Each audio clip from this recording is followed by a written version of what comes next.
Yes, everybody. Welcome back, welcome back, welcome back to another awesome episode of My Last Brain Cell. Thank you for joining me today on this wonderful Sunday. I hope you all have been having a great October so far. As we enter the winter arc, as people are calling it online, I hope you are all remembering to remain focused and accomplish the goals that you set your mind to. Today's question of the day. I was having a conversation with my friends the other day, and we were talking about dates. So I'm curious to know, what do you think qualifies as a date? Like, at what point can you officially say, "Yep, me and my partner are on a date"? Right? Does it require someone to spend money? Does it require it to be outside of your home? Does it require spontaneity? Like, what makes something a date? And I ask because everyone has perspectives and opinions on what a date is and is not, right? And to me personally, a date is whenever you and your partner are spending time together alone, and not necessarily in a home, right? Because if you live together, that kind of defeats the whole point of it. But if you uh don't live together, right? And maybe, let's say, your partner's like, "Yo, I don't know what you're up to tonight, but let me come over.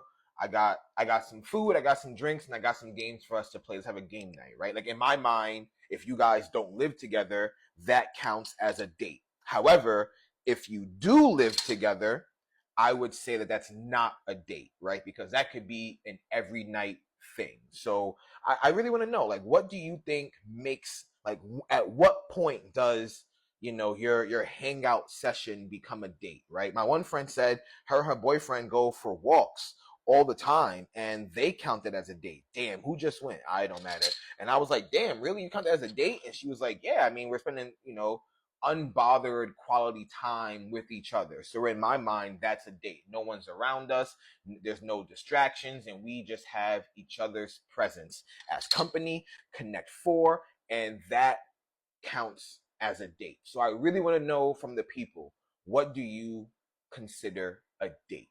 And since this game is over and I moved on with the question, we're going to do something a little different today. So, first of all, I've been seeing this online where people are trying a new Coca-Cola where it's Diet Coke with like Oreo flavor, right? And when I saw it originally, I was like, that sounds disgusting. I'm not even a big soda drinker, right? But I'm on this diet right now, and there's not much wiggle room for anything. So because I was curious to know how it tastes and just kind of, tickle the sweet tooth a bit, I went and got the soda. So it is literally Coke Zero with Oreo flavor, right? And I will admit, I've already had a few of these before, so I know that this is good, right? But the other thing I've been seeing is people mixing protein drinks with soda. And in my mind, I'm like, that's fucking diabolical. Like, who thinks like that?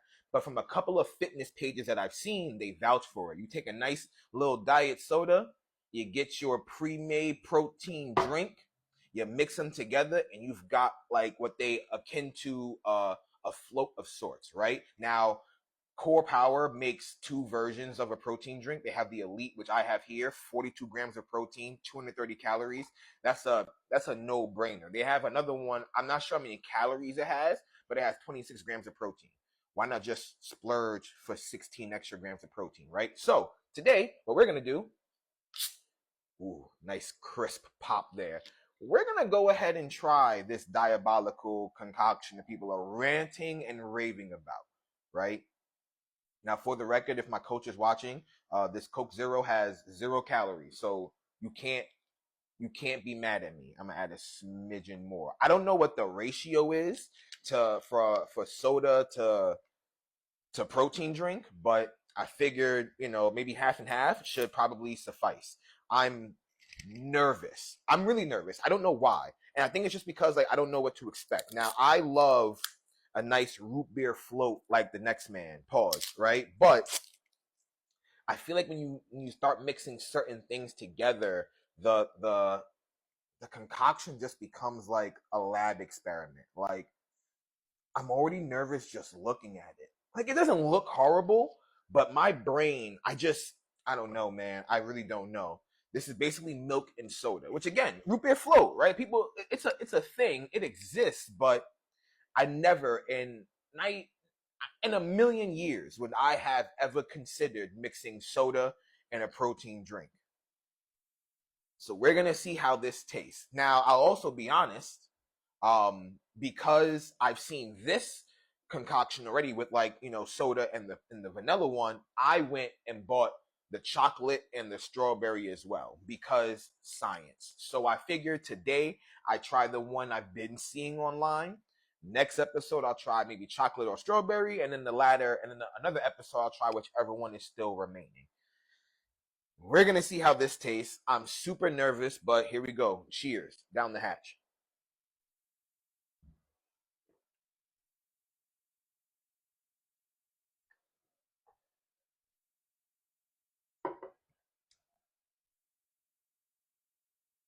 This might be the tastiest thing I've ever had. It's literally it's a milkshake. This is a milkshake with some fizz. Oh my goodness. What have I done? I can already imagine myself hyper fixating over this for the next, I don't even know how long. Oh man. Oh wow. Wow. Yeah. Wow. I'm stuck. This is delicious. You need to try this. This soda alone is already good. This protein drink alone is already good. You put them together, it's multiplied in deliciousness. It's super smooth. The soda doesn't overpower the protein, and the protein doesn't overpower the soda. And it's so smooth and silky and delicious. I am so angry at how good this is because I know I'm gonna want more of them. So, damn. All right, today to wrap things up, we're gonna skip pick your poison. We're gonna jump right ahead into the Wheel of Fun. Yes, I made another one. Don't judge me. It was that good. All right, Wheel of Fun. Let's see what's happening today.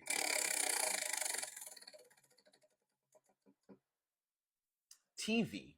So I don't watch regular television. Like I have every fucking streaming service known to man at this point.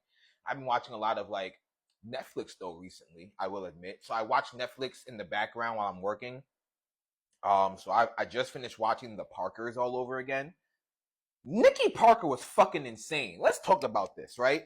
Now, 2000s comedy is very different from what comedy is now, right? But if you really sit back and think about what kind of person Monique Parker was, or Nikki, I think her name was Monique, I think, or was it Nikki? It is Nikki Parker, whatever.